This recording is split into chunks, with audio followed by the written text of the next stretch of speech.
আসসালামু আলাইকুম।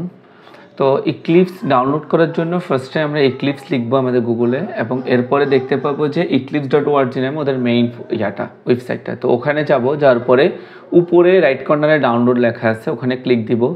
দেওয়ার পরে আমরা এই যে দেখতে পাচ্ছি এখানে ডাউনলোড 64 বিটের জন্য। তো এখানে আমরা ক্লিক দিব। ক্লিক দেওয়ার পরে আমার কাছে ইন্টারফেসটা চলে আসবে। এরপরে আমরা ডাউনলোডে ক্লিক দিব। তো ডাউনলোডে ক্লিক দিলে আমাকে এখানে নট ফাউন্ড দেখাচ্ছে। তো এটা মেবি আমাদের এই লিঙ্কটা কাজ করতেছে না, ওই আছে, টেনশন করে কিছু নেই। আবারও ক্লিক দিয়ে দেখলাম, আবারও একই অবস্থা। তো এখানে নিচে শো অলে ক্লিক দেওয়ার পরে এখানে আমরা মেইন ডাউনলোড সাইট যেটা, ওখান থেকে ডাউনলোড করবো। বাট আপনাকে আরও দেখাচ্ছে আর বিভিন্ন লিঙ্ক আছে এখানে, ইউনাইটেড স্টেটের, কানাডার, বিভিন্ন কিছু। তো মেইন যেটা, সেটাতে ক্লিক দেওয়ার পরে ওই যে উপরে ডান সাইডে দেখবেন ডাউনলোড হতে শুরু করবে। এই যে এখন আমি হচ্ছে যে এখানে আপনারা বিভিন্ন সাইটগুলো জাস্ট দেখেন, আর নিচে যখন ক্লিক দিব তখন হচ্ছে যে যখন মেইন ডাউনলোড সাইটটাতে ক্লিক দিব তখনই ওই যে আমাদের উপরে রাইট কর্নারে ডাউনলোড হতে শুরু করবে। এর আগে এগুলো কাজ করবে না। আমি জাস্ট আপনাদেরকে দেখাচ্ছিলাম যে কীভাবে, মানে বিভিন্ন ধরনের লিঙ্ক আছে, এগুলো একটু দেখাচ্ছি আর কি। তো ওগুলোতে আমরা ক্লিক করবো না, আমরা মেইনলি মেইন ডাউনলোড সাইট যেটা সেটাতে ক্লিক দেবো। এখন ক্লিক দিছি এবং এখন দেখতেছেন ওই যে উপরে রাইট কর্নারে, ওখানে যখন আমরা ওখানে যে অ্যারো চিহ্ন দিয়ে ক্লিক দিলে আমাকে ফুল ডাউনলোড হিস্ট্রি দেখাবে। তখন ডাউনলোড হওয়ার জন্য আমরা রেখে দিচ্ছি। এরপরে এই যে এখন ডাউনলোড হয়ে গেছে। এখন আমি এখান থেকে নর্মালি নিয়ে গিয়ে আমি এটাকে এটা এখান থেকে আমি কাট করে নিয়ে আমি all.exe ফাইলে রাখি, কারণ আমি যে কোনো exe ফাইল, আমি একটা all.exe ফাইল নামে ফোল্ডার খুলছি, ওখানে নিয়ে রাখি।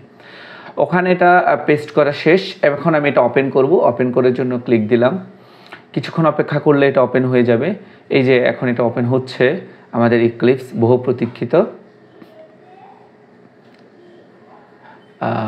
এখন ইক্লিপস যখন ওপেন হলো এখানে বিভিন্ন ধরনের আমাকে দেখাচ্ছে, যেমন আইডি ফর জাভা ডেভেলপার্স, আমি ওটাই করব, কিন্তু তারপর আপনাদেরকে দেখাচ্ছি যে সি প্লাস প্লাস ডেভেলপার্সের জন্য আছে, আইডি ফর এরকম বিভিন্নটা আছে।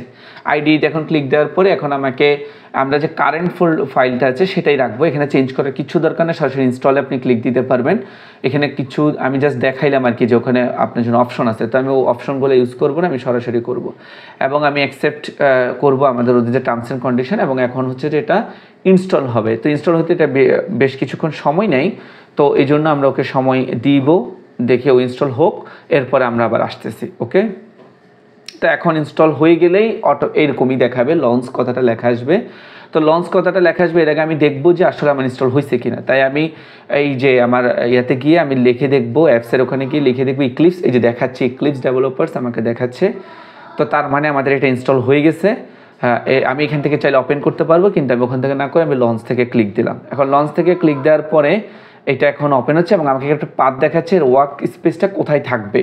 এটা হচ্ছে সি ফোল্ডারের ইউজারের ওখানে থাকবে এবং এই পার্টটা আমরা কপি করে রাখবো, কারণ এরপরে আমরা যখন কাজ করবো এটা যাতে আমরা দেখতে পারি। এবং ওখানে এটা যাতে বারবার আমাকে পার্টটা না দেখায়, তাই আমি ডিফল্ট করে দিলাম। ওই যে নিচে সবুজ টিক মেরে এটা আমি ডিফল্ট করে দিলাম। এরপরে আমি লঞ্চে ক্লিক দিব এবং অটোমেটেড লঞ্চ হয়ে যাবে। এখন এটা লঞ্চ হয়ে গেছে। এখন আমি এটাকে পিন করে ফেলবো, যাতে করে আমার এটা আর বারবার না সমস্যা করে বারবার না যায় আর কি। তো ধন্যবাদ সবাইকে।